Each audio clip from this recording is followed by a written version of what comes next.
Well, thanks very much for your time again.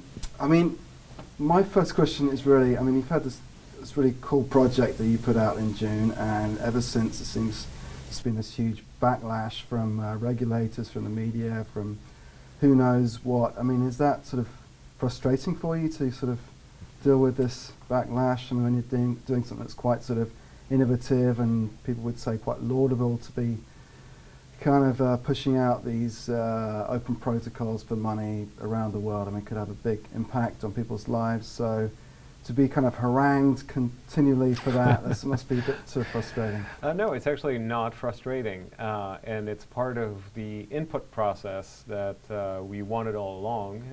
And that's why we announced with an original white paper on 618 with the goal of actually getting all of the feedback and input we could get so that we could actually advance the project to be in a state where we could actually provide all of the benefits that you outlined that we care deeply about providing to the 1.7 billion people who are currently unbanked and the 1.5 billion people who are currently underserved by financial services. So, right.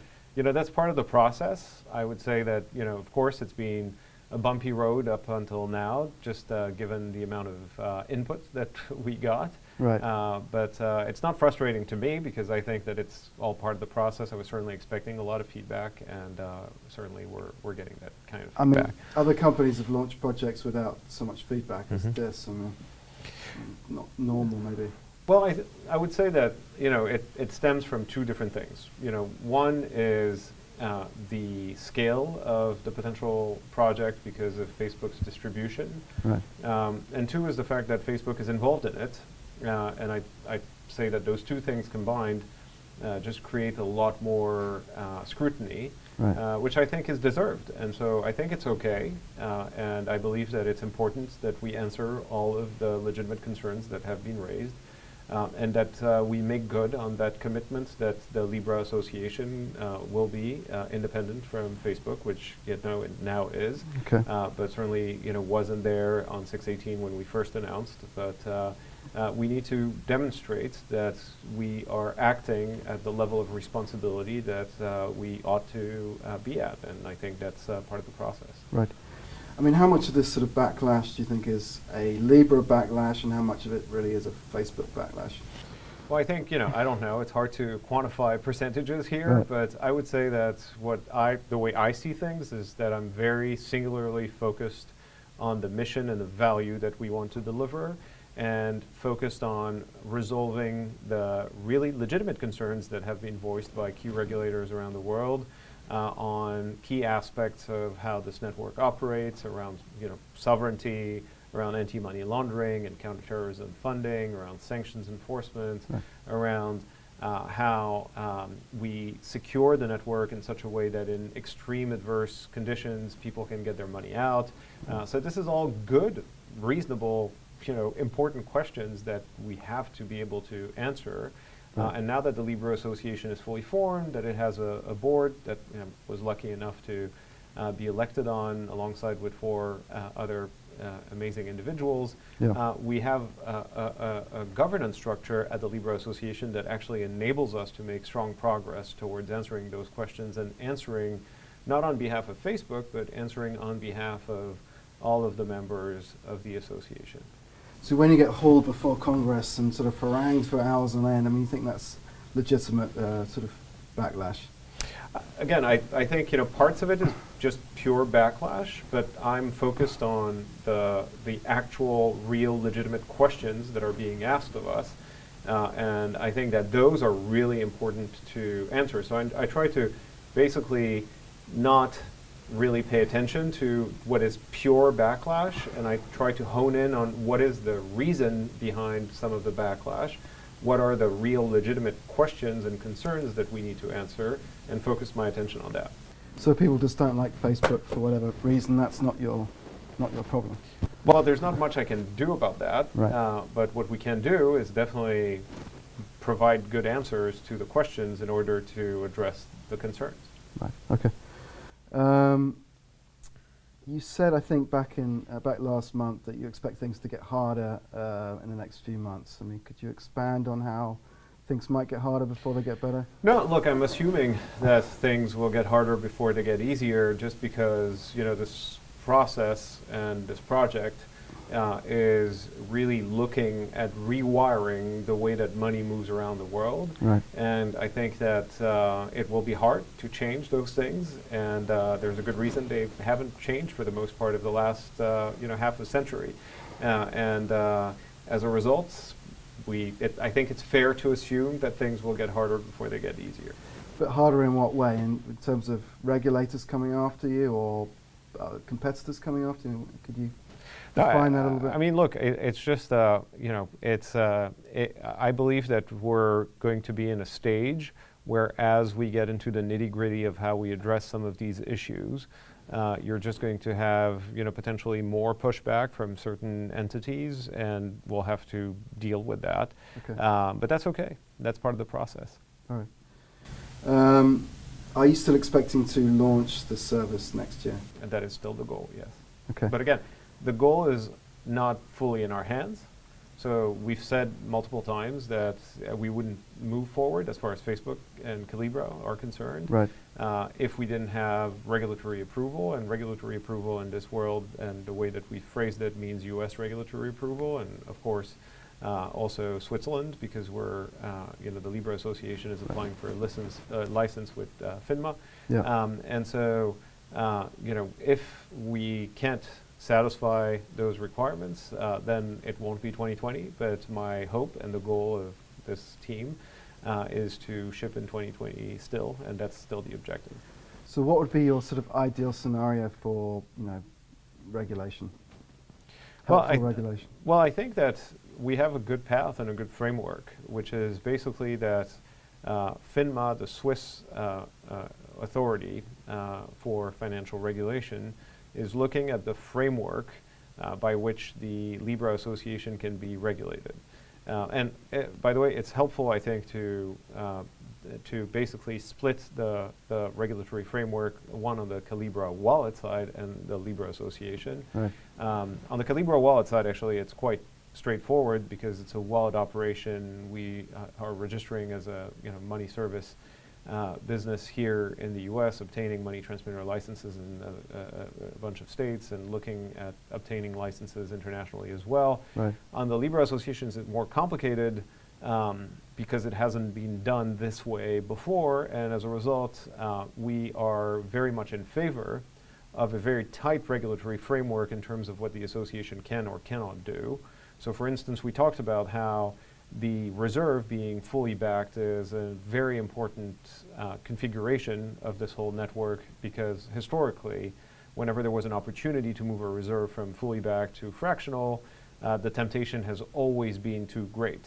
And so having a framework that would prevent the association from deviating from that or lose its license, I think, is desirable. And so those are the types, and I use this only as an example of the types of limitations that we are very much in favor of, to limit the ability of the association to basically diverge from the course that has been agreed upon with the key regulators that are going to be regulating this network. Okay, great.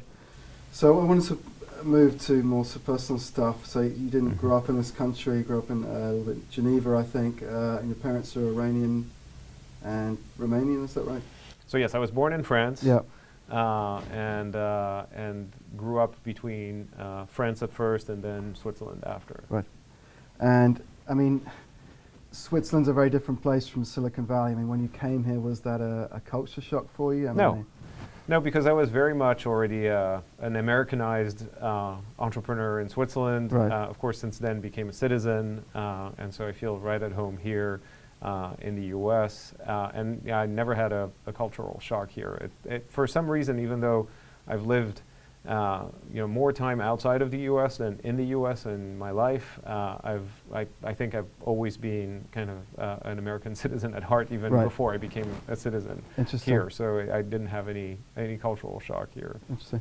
So I think for a time you worked in a bank for a year maybe, and I think you've said that you didn't particularly like the experience. I'm just wondering if that was the kind of first time you thought about sort of disrupting the financial system? Oh, definitely not. So no, I was definitely not thinking about that at the time. And you know, the next thing I did is actually participate in the liberalization of the telecoms market in Switzerland by starting the first ISP and telecom provider in Switzerland. And so there was definitely always something in me around the injustice of sorts of, you know, large institutions charging more than they should for, you know, and you know, basically impacting a lot of people. And that's why you see me often using the analogy, because of my old telecom roots, of the fact that we used to pay $1 a minute for an international call pre-internet era, and that, you know, after the internet opened up and you had the ability for apps actually like WhatsApp and Messenger and others to be built on top of cheap smartphones, we now are in a world where anyone with a $30 smartphone can have unlimited communications for free. And you know, we hope we can do something similar with how money moves around the world with Libra. Right. So why is it so much harder to disrupt the financial system in that way than it was the telecom system? But telecoms was pretty hard as well. Well, I mean, but I would say, look, the difference is pretty is evident, which is that when it comes to money and the way money moves around the world, there are, you know, a lot of vested interests for things not to change, and I think that's one of the reasons, one of the many reasons why the core that moves money around the world hasn't really evolved all that much in the last half century. Right. Which is even crazy to say in the last half century, but it's actually, you know, the timeline since you know, Swift was invented, and ACH is, you know, 40 years old, I think, but Swift is definitely 50 plus. Right. So it's in this day and age, talking in those timelines is surprising still. Right. But I mean, telecoms companies have lobbyists on Capitol Hill, and they have the sort of infrastructure that banks have, and yet they seem to be less powerful than the banking industry is, maybe. But I think there's something more dogmatic when it comes to money than, you know, just moving voice minutes or providing internet access, and it's been that way since the beginning of time. And it is what it is, but the problem is also commensurably higher, I mean greater than what telecoms were, and people are suffering way more than they were suffering by the inability of communicating with their loved ones over long distances. The inability for people to access the global economy, the inability for people to live outside of the cash economy, the inability for people to securely store and move money around. Those are problems that really threatens the livelihood of billions of people around the world today. And it's not okay for this to stay the way it is. Agreed. I mean, people talk about this in sort of abstract terms, but are there particular instances, particular countries maybe, that really kind of come to mind when you think about the problem of inclusion, financial inclusion? All the countries that are not part of the US or the West basically are, you know, in this situation, which is always fascinating, by the way. If you spend a lot of time or all of your life in the States or in Europe, you've never been really exposed to the types of problems that most people around the world are faced with. The combination of the inability to access digital money services, move your money around, you know, also retain the value of the fruit of your labor for all kinds of reasons.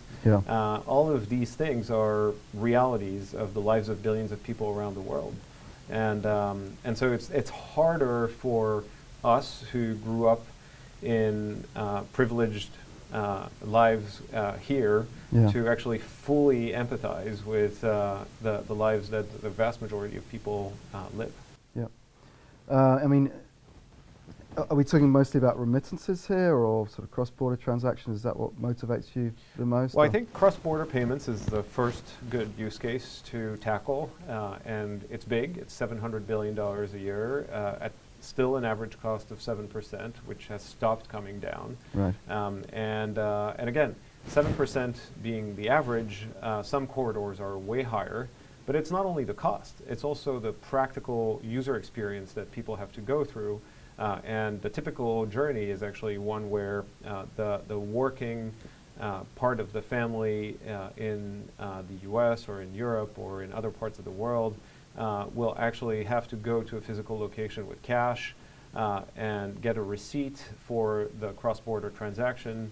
They typically take a photo of that and send it over on WhatsApp or on Messenger to their family on the other side of the world. Yeah. And then they have to wait for 3 days. And 3 days later, and on average 7% less later, they have to walk to a physical cash-out location, sometimes wait in line for hours in high-crime areas that are areas that are fraught with being mugged and all these things because there's money changing hands, and repeat that every month because in those countries, a lot of families have over 70% of their income coming from remittances from family members abroad. And so when you think about the daily life or the bi-monthly lives of people on the receiving end and the cost, it just shouldn't be that way. And the idea of building an infrastructure that enables digital money to move around the world in near real time for very low cost or potentially no cost for certain wallets is a game changer for billions of people around the world. And the fact that, by the way, because it's built on top of a core infrastructure, the same way the internet is offering interoperability for all kinds of different services like email, etc. This will do the same thing for wallets that would then become interoperable. So you would be able to send money from one wallet to another wallet, and therefore creating more opportunity for a lot of people to choose their local player as their wallet and still benefit from the reach of other wallets. Right.